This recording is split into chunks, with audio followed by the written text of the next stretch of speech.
Hello everyone, आज मी वैशाली स्वयंपाकघरमध्ये एकदम झणझणीत आणि चमचमीत अशी एक डिश बनवणार आहे, ती म्हणजे शेवभाजी। चला तर मग बघूया आपण झणझणीत आणि चमचमीत शेवभाजी कशी बनवायची। शेवभाजी बनवण्यासाठी सगळ्यात आधी इथे मी एक मोठा कांदा चिरून घेतलेला आहे। उभा पातळ त्याचे मी काप करून घेतलेले आहेत। एक छोटा टोमॅटो त्याचे मोठे मोठे मी तुकडे करून घेतलेले आहेत आणि इथे कोथिंबीर घेतलेली आहे मी आणि थोडंसं लसूण आणि अर्धा इंच आलं मी इथे घेतलेलं आहे आणि खिसून घेतलेलं खोबरं मी इथे अर्धी वाटी वापरलेलं आहे। सगळ्यात आधी इथे मी गॅसवरती कढई ठेवलेली आहे आणि त्या कढईमध्ये मी अर्धा चमचा तेल घालून व्यवस्थित हे खोबरं गोल्डन कलरला येऊपर्यंत भाजून घेतलेलं आहे। आता आपण चिरून घेतलेला जो कांदा आहे तो सुद्धा गोल्डन कलरला येऊपर्यंत व्यवस्थित आपल्याला परतून घ्यायचा आहे। कांदा परतत असताना त्याच्यामध्ये सुद्धा मी अर्धा चमचा तेल घातलेलं आहे आणि व्यवस्थित इथे मी ते गोल्डन ब्राऊन कलरला येऊपर्यंत परतून घेतलेलं आहे।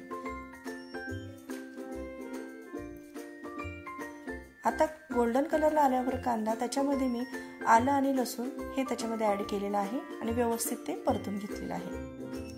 इथे मी मिक्सरच्या भांड्यामध्ये थंड झालेलं बारीक करून घेतलेलं खोबरं आणि त्याच्यामध्ये कोथिंबीर आणि आपण जे कांदा आणि आलं आणि लसूण आहे ते याच्यामध्ये मी घातलेलं आहे आणि मिक्सरमध्ये ते बारीक करून घ्यायचं आहे। बारीक अशी त्याची पेस्ट करून घ्यायची आहे।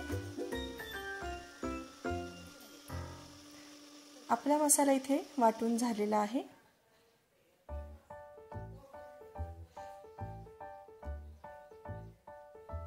खूप सिंपल अशी रेसिपी आहे, जास्त काही साहित्य याला लागत नाही। एकदम घरगुती जे मसाले आहेत आणि घरगुती जे सामान आहे त्याच्यामध्येच हे व्यवस्थित भाजी आपली तयार होते। गॅस ऑन केलेला आहे मी, त्याच्यावरती पुन्हा एकदा कढई ठेवलेली आहे। आता आपल्याला याच्यामध्ये थोडंसं तेल टाकून घ्यायचं आहे। एक छोटी पळी मी तेल याच्यामध्ये घातलेलं आहे। त्याच्यानंतर त्याच्यामध्ये मी जिरे घातलेले आहेत आणि कढीपत्ता घातलेला आहे।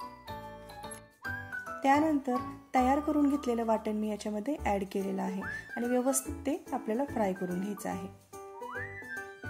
मी इथे झाकण ठेवून ते वाटण व्यवस्थित शिजवून घेतलेलं आहे। आपण झाकण ठेवून व्यवस्थित हे वाटण जेव्हा व्यवस्थित परतून घेतो तेव्हा व्यवस्थित त्याला तेल सुटतं। तुम्ही बघू शकता आता इथे छानपैकी तेल सुटलेलं आहे, म्हणजे मसाला आपला व्यवस्थित फ्राय झालेला आहे। आता याच्यामध्ये मी काही मसाले ऍड केलेले आहेत, ते म्हणजे अर्धा चमचा इथे मी हळद घातलेली आहे आणि त्यानंतर मी याच्यामध्ये थोडंसं लाल तिखट घातलेलं आहे। एक चमचाभर मी लाल तिखट घातलेलं आहे आणि 2 चमचे इथे मी घरातील काळं तिखट जे आहे ते घातलेलं आहे आणि अर्धा चमचा याच्यामध्ये मी गरम मसाला ऍड केलेला आहे। याच्या पलीकडे वेगळे काही मसाले याच्यात बिलकुल ऍड करायची गरज नाहीये। घरगुती मसाल्यांमध्ये ही मस्तपैकी आपली चमचमीत आणि झणझणीत भाजी तयार होते। सगळे मसाले व्यवस्थित मी इथे परतून घेतलेले आहेत। आता याच्यामध्ये आपण जे काही मोठे मोठे असे टोमॅटो जे चिरून घेतलेले होते ते याच्यामध्ये मी ऍड करणार आहे, कारण की हे मी वरूनच टाकलेले आहेत, तेलामध्ये मी हे टाकलेले नाहीये। त्याची चव सुद्धा खूप छान येते आणि व्यवस्थित हे शिजून सुद्धा निघतात।